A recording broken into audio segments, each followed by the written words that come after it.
Well, we continue this year to help you get organized. Whether it's your home or your office, you just feel better when things are in their place and there's not so much clutter. So this morning we are once again bringing in Angie Hyche from ShipShape Solutions. And Angie, it is great to have you back on the show. Thank you very much. Well, I love your topic today. We're continuing to talk about the invisible clutter, which I have to say, when it comes to decor, I've got every little nook and cranny in my house filled with stuff, and it's so hard to part with that stuff. It really is, and decor is my weakness for sure. I got rid of a lot of decor when we moved. I still have a lot. That's the thing I gravitate towards at the store. I really, really love it. So this is a tough one for me as well. So you sympathize with all of us, but you say if you have so much, it's just overwhelming. No one actually appreciates it. Exactly. So that's the thing about clutter. When our eyes have so many different things to look at, we don't really have anywhere to focus, and you can't really appreciate things because there's too much to appreciate. So we're talking about knickknacks, small decorative elements. There's so many great synonyms: tchotchkes, baubles, trinkets, gimcrack, googles. Anyway, but we're talking about small decorative things. And you know, most of us have too many. And you've seen them before, like you have a surface and they're just like completely covered, just everywhere. You don't know where to look. So I'm going to give you some tips for kind of how to bring it under control and you know, what to do if you have a lot, and especially if you really like them. So I know my problem is I can't stop buying them. Every time I go to Hobby Lobby, I have to have a few more, and I think, where am I going to put these? Yeah.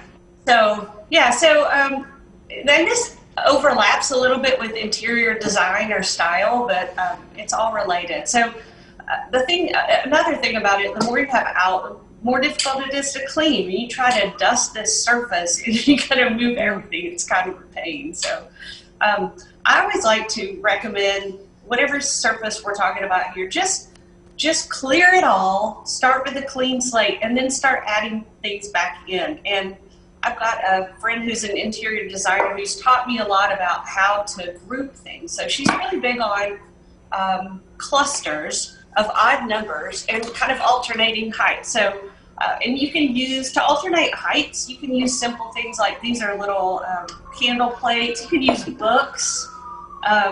You know, this is a stack of decorative books that's painted, but if you want to use regular books, that's fine too, to give you alternate heights. And if the colors bother you, you can always turn them around so you got a solid color. But so if I wanted to make a little cluster, I could do this.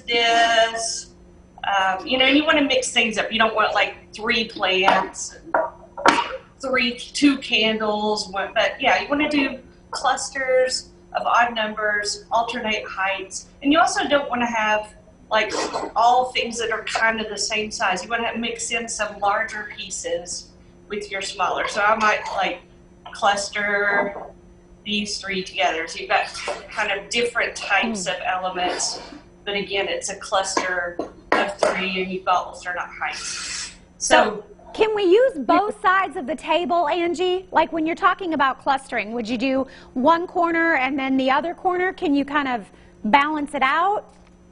You can do that. I mean, there's a lot. Definitely you don't want something like across the whole surface.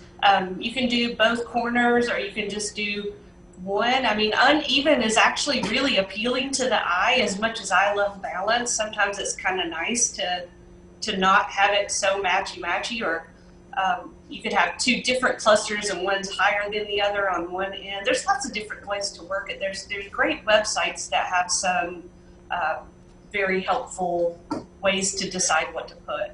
But I think one of the biggest problems is that we have a lot of it and we don't know what to do, and especially if we love it. So, you know, I'm all about decluttering, getting rid of things that you're tired of, that you're not using.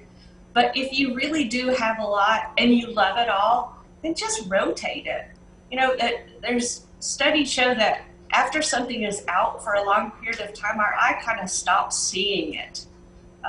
So I like to rotate my pieces, and that's a big reason why we tend to like to do things seasonally. Yeah. You know, bring in things that are appropriate to the season. But even without that seasonal aspect, I will sometimes say, okay, well, I've looked at this for a while, so I'm going to put this away for a while, and I'm just going to store it somewhere.